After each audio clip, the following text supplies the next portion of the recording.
Hi and welcome to our channel. Today we're taking a journey back in time to the Middle Ages, a period of history known for its brutal and often barbaric forms of torture. From the Judas cradle to the scaphism, we'll be exploring some of the most gruesome methods used to extract information, extract confessions, and inflict punishment. But be warned, this video is not for the faint of heart. So sit back, try to keep your lunch down, and get ready to learn about the dark and twisted world of medieval torture. 1. Keel hauling. Keel hauling is a method of punishment or torture that was used during the Age of Sail, particularly by the Dutch Navy. It involved dragging a sailor underwater along the length of a ship's keel, from one side of the ship to the other. Keel hauling was often used as a punishment for insubordination or other serious offenses, and it was considered one of the most severe forms of punishment that a sailor could face. The punishment was extremely dangerous and often resulted in serious injury or death. Keel hauling was eventually abolished in the 19th century, due in large part to the high number of deaths that occurred as a result of the punishment. 2. Lynchai. Lynchai, also known as death by 1,000 cuts, was a form of torture and execution that was practiced in China for over 1,000 years. It involved slowly and methodically cutting off pieces of a person's body over a prolonged period of time until death occurred. Lynchai was typically reserved for the most heinous crimes and was considered one of the most severe forms of punishment that could be inflicted. The punishment was designed to be slow and painful, with the goal of causing the maximum amount of suffering possible. Lynchai was officially abolished in the early 20th century, but it is believed that the practice may have continued secretly in some areas until the end of the century. 3. Ponicule. Ponicule, also known as penalty of the sack, was a form of punishment used in ancient Rome. It involved flogging a person with a whip that had lead balls or bones tied to the ends of its thongs. This punishment was typically inflicted on slaves and was considered to be extremely severe. It was intended to cause severe pain and suffering, and it often resulted in permanent injury or disability. Ponicule was typically reserved for the most serious offenses, and it was considered to be one of the most severe forms of punishment that could be inflicted. The punishment was eventually abolished, along with other forms of cruel and unusual punishment, as the Roman Empire became more humane and civilized. 4. Judas cradle.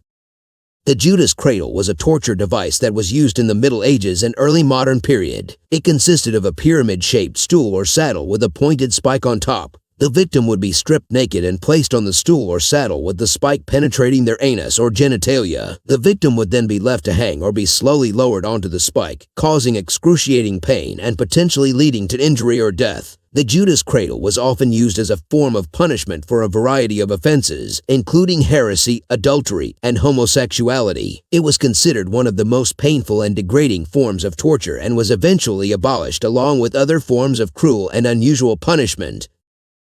5. Heretic's fork.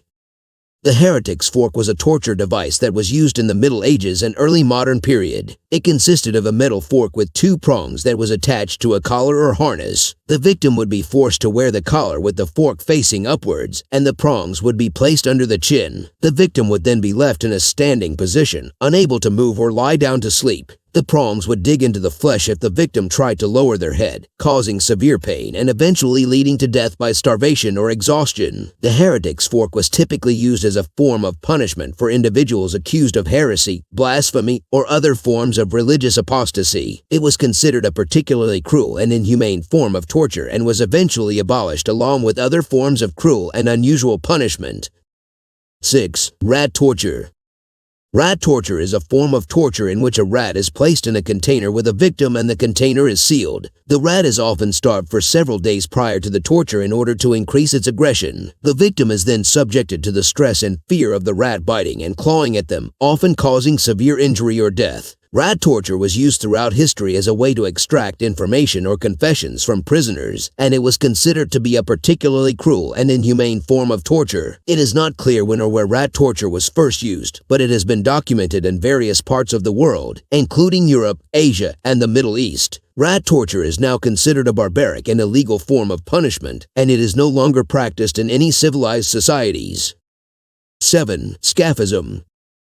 Scaphism, also known as the boats, was a form of torture and execution that was used in ancient Persia. It involved trapping a victim between two boats or placing them in a hollowed-out tree trunk with the head, hands, and feet protruding. The victim would then be force-fed milk and honey until they developed severe diarrhea. The victim would be left in the sun to be eaten alive by insects and other vermin, causing a slow and painful death. Scaphism was considered one of the most brutal and inhumane forms of punishment and was reserved for the most serious offenses. It is not clear when scaphism was first used or when it was finally abolished, but it is believed to have been practiced until at least the 19th century.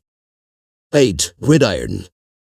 The gridiron was a torture device that was used in the Middle Ages and early modern period. It consisted of a large, flat grill or grate made of iron bars. The victim would be stripped naked and placed on top of the gridiron, which would be heated from below with a fire. The victim would be subjected to the intense heat and flames, causing severe burns and eventually leading to death. The gridiron was often used as a form of punishment for individuals accused of heresy, blasphemy, or other forms of religious apostasy. It was considered a particularly cruel and inhumane form of torture and was eventually abolished along with other forms of cruel and unusual punishment. 9. Crushed by elephant. Crushing by elephant was a form of punishment and execution that was used in ancient India and other parts of South Asia. It involved placing a person under the foot of an elephant and having the elephant crush the victim to death. The punishment was typically reserved for individuals accused of serious crimes, such as treason or murder. Crushing by elephant was considered a particularly cruel and inhumane form of punishment, and it was eventually abolished in the 19th century. It is now considered a barbaric and illegal form of punishment, and it is no longer practiced in any civilized societies. 10. Boiling. Boiling was a form of torture and execution that was used throughout history in various parts of the world. It involved immersing a person in a large container of boiling liquid, such as water, oil, or tar, and leaving them to cook until death occurred. Boiling was often used as a form of punishment for individuals accused of serious crimes, such as treason, murder, or witchcraft. It was considered a particularly cruel and inhumane form of torture and was eventually abolished along with other forms of cruel and unusual punishment. Boiling is now considered a barbaric and illegal form of punishment, and it is no longer practiced in any civilized societies. Thank you for joining us on our journey through the history of medieval torture. We hope you found this video informative and interesting. If you did, be sure to give us a like and consider subscribing to our channel for more historical content. And if you have any comments or questions, feel free to leave them in the comments section below. We always love hearing from our viewers. Thanks for watching, and we'll see you in the next one.